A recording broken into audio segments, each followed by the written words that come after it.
All right, welcome to another episode of Crypto Casual. This is about our third or fourth video, so they're still a little rough around the edges, still a little boring, but hey, that's casual.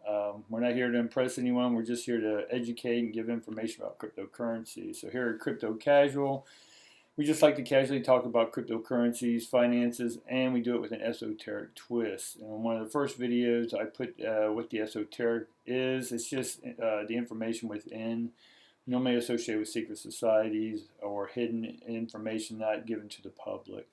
You can look that up and get more details on that. But if you will, take a moment. Part of YouTube and all the other algorithms is, to hit that like button, subscribe, and click on notification bells. That way, if you want more of this information, and follow me along on my path, from starting out to, we'll see where we are at 100 videos from now. All right. And part of the education that I want to give people is to show them how to live a rich and simple life. And again, rich is relative. For some, if you were making $10,000 and now you're making 50, that could be a rich life. If you're making six figures, now you're making seven figures, that could be a rich life. But rich for me is just the intrinsic value of who you are, what you are, and are you authentic, and are you treating other people as you'd like to be treated, the old golden rule. So we're going to do this, educate you about cryptocurrencies, BTC, and we're going to do it with that esoteric twist. And you'll see what I mean by esoteric. It's just, again, associated with sacred knowledge. We first heard about it with Aristotle, as I talked about before. But let's get into, a lot of people are asking me, I've been studying crypto since 2014. And today there's just so much information. It's an overload to someone new coming in or on-ramping and knowing how to get on, how to exchange. It's just overwhelming now to the average person. And the information that they are receiving, if they are part of mainstream media, is not very educational. And it's normally still fighting.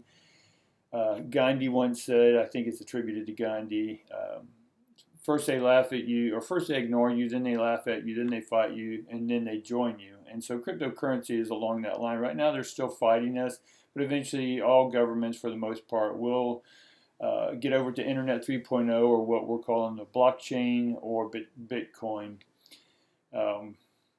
So again, the esoteric, if you will, is just consciousness. It's just energy. BTC is created out of electricity, out of energy. We can call it a designer god, if you will. Nothing to be worshipped. I'm not here to offend or take anyone's religious rights away. I'm just here to help you understand that it's a new consciousness. For the last few hundred years, we've been running under an old consciousness, and the financial system, the societal system, and the technological systems are all changing, and they do about every 80 years, as I explained before. But for the most part, we can know that there's just a new consciousness. And consciousness, for the most part, it's just being fully aware of your internal and external surroundings, environment, and your existence, basically. And it's taking responsibility for that. And this new consciousness, and this new financial system, it's just a new financial system. If you're attached to the old one and you're hooked into that and you're still looking at your pensions, which we'll talk about later, those are all going to be gone, or they're going to be taken away, or at least dropped 50%, as they have in the past, in different countries, and as well as from different ones here in America. We can get into all that. Again, we want to keep it casual, not too serious, and we just want to have some fun with it. So again, Bitcoin itself is the blockchain and the coin itself, or the asset. And it's just a chain of code, and that chain of code gets connected to another chain of code, and a whole bunch of chains and blocks get made. And each time a new block made, it makes it more secure. And it gets more secure as more people use the system, as there's more miners that come onto the system that try to solve an algorithm that basically creates a new block of chain of code. And what goes in that block of chain of code is your information or transaction, because Bitcoin is just an open ledger. And we'll get into more specifically what Bitcoin is here in a minute. For now, we just want to understand that Bitcoin is just a new way of doing financing, nothing more. Excuse me. um, because the government, some people want to call Bitcoin a Ponzi scheme, but the ultimate definition of a Ponzi scheme is put you you basically sell something and you get people to buy into it. And then in order to cover and pay these people back for their investment, you go out and get, if you start out with 5 people, now you have to get 10 people to pay the first 5 off. And then eventually you have to get 20 people to pay off the 10 that's paying off the 5.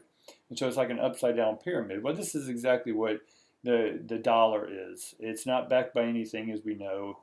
It's only on faith and your support of the government and the Fed, which makes the dollar even valuable to this day. But it's losing its value. Anywho, staying on point. I'm trying to stay on point because if not, I can go all over the place. So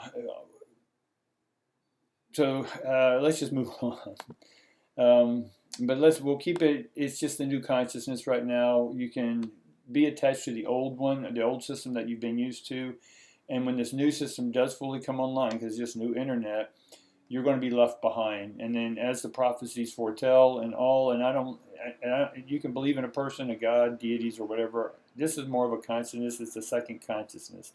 You can call it Christ consciousness, electrical energy consciousness. I don't care. It's a new, higher vibrating way of doing information. And Bitcoin is just faster, more secure, inexpensive, borderless, permissionless, and a whole bunch of other stuff, which we'll detail in some of that later. Oh, let's see. Let me get my notes up. All right, so first of all, too, and I'm not an expert in any one field. I've just dabbled over my life as an entrepreneur in many different things throughout my life. Some successful, some not so successful, but from those unsuccessful ones, I was able to understand and learn and how to implement immediately what I learned into the next endeavor. And Bitcoin is just a great entrepreneurial business if you want it to be, a hobby if you want it to be, but it's also more importantly a real savings account. And we can get one that pays you back exponentially. But just know that I'm not a financial advisor. I'm just sharing you what I know about Bitcoin, cryptocurrencies, and the financial world.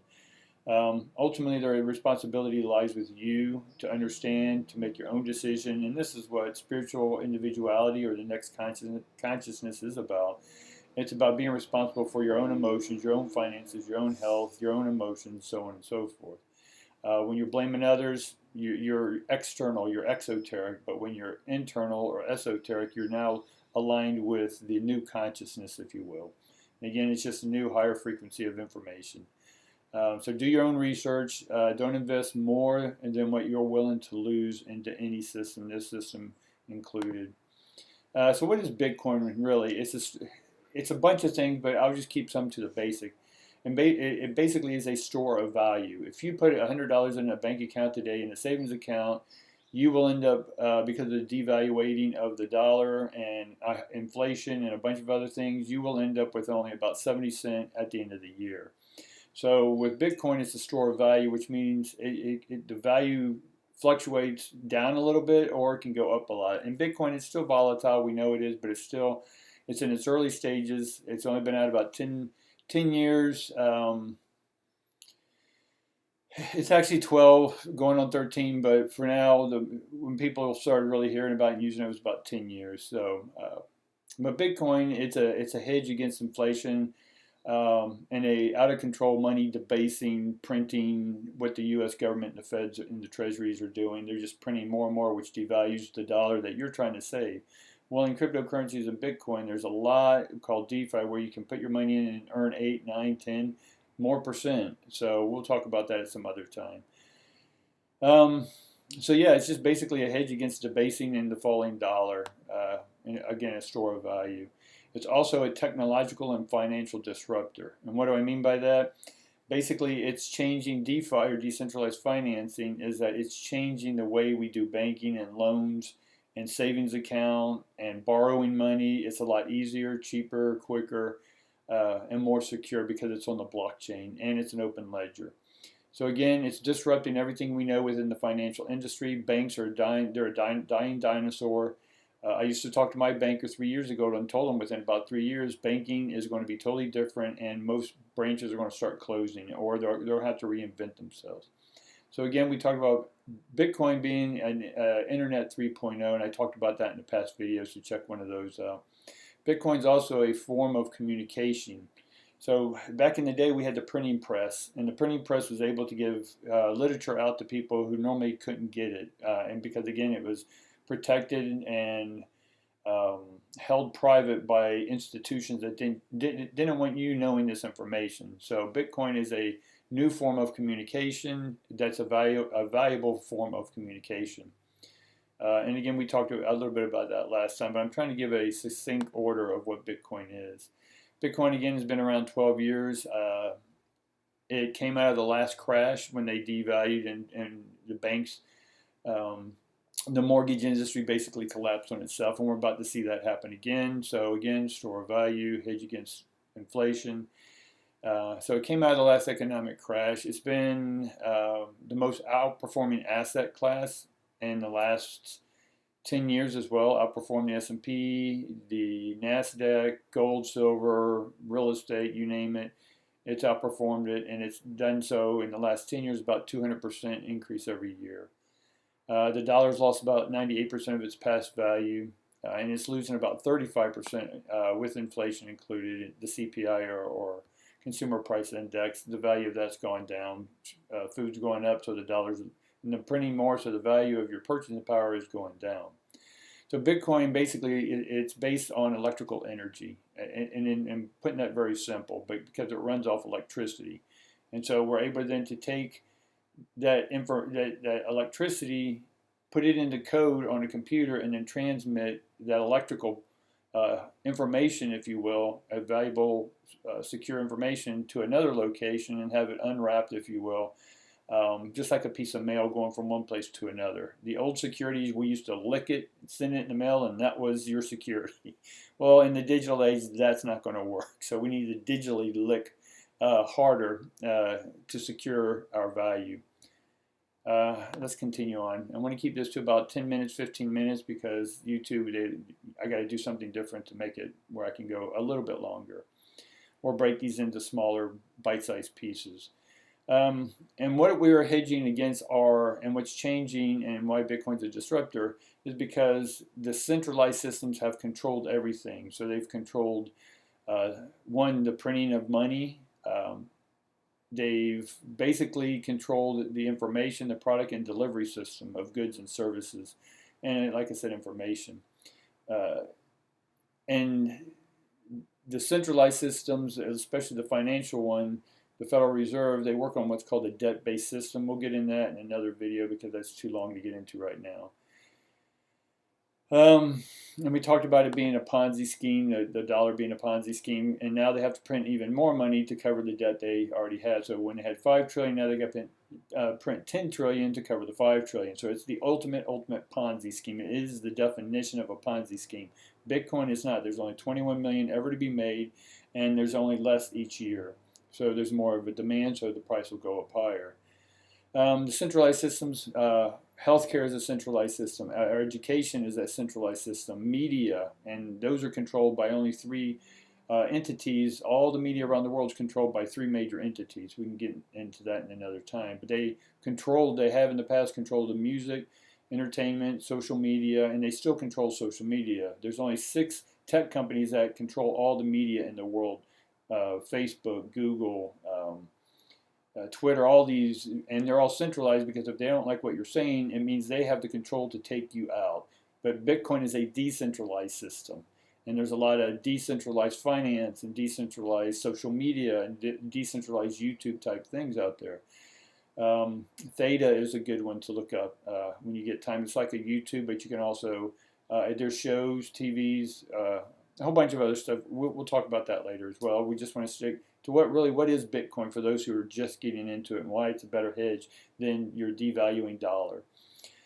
Credit, insurance, these are all part of, you need their credit system. You need their centralized credit system to get money. Bitcoin's permissionless. As long as you got Bitcoin or you got some currency, you can then borrow against it and get that money pretty much instantly. But yeah, education, media, credit, insurance are all centralized systems. And what you'll have to understand for those who hold on to pensions, who have earned your pensions, when we have this next crash, and it will come this year, next year, but it will come.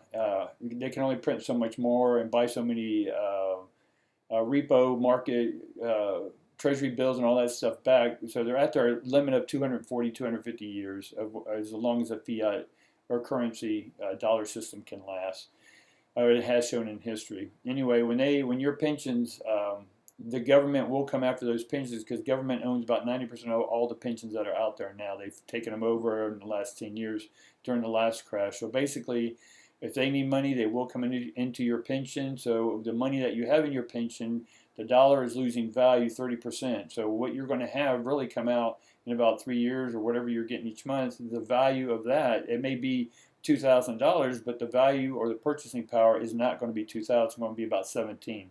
So when you put your money into Bitcoin, it's only gone up 200% for the last 10 years. So keep that in mind. So Bitcoin being a decentralized system, there's no government or governing or regulating body to Bitcoin. It is ran by the people for the people. It is the people's money. I don't need anyone's permission. It's peer-to-peer. I can send it to you, you send it to me, and it doesn't include any governments, it doesn't include any IRS or overseeing big brothers or sisters' eyes on our things. We can transmit it.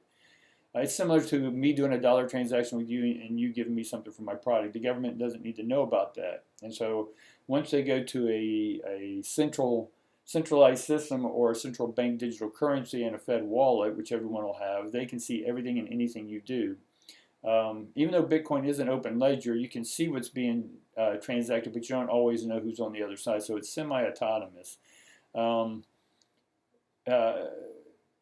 there are public cryptocurrencies and there are private ones as well. We'll get into that. It's censorship resistance, which means they can sort of censor how you get onto some of these on-ramps to buy Bitcoin, but they can't stop Bitcoin. And they know that. There's already an entrenchment of Bitcoin in governments, societies, businesses, that if they were to take it off now, it would have a detrimental effect. It's cross borders. Bitcoin has no borders, really. I can send it from here to anywhere in the world within about 10 minutes. They'll have it there, full amount in their possession. So we don't need anyone's permission or governments to stop us at the border, check our ID, take our gold from us, and say, go on, right? Or put us in jail because we're carrying it or trying to get out of a country whose money has hyperinflated, such as Zimbabwe or Venezuela. So again, we talked about being permissionless. I don't need their permission to use it. I can just use it, and I can send it to anyone I want. So Bitcoin basically in cryptocurrencies, some of it is a decentralized, incentivized system. So here we're getting paid to do everything. You can look into a history of Satoshi Nakamoto and all that stuff. I'm not going to get into that. There's enough information out about that.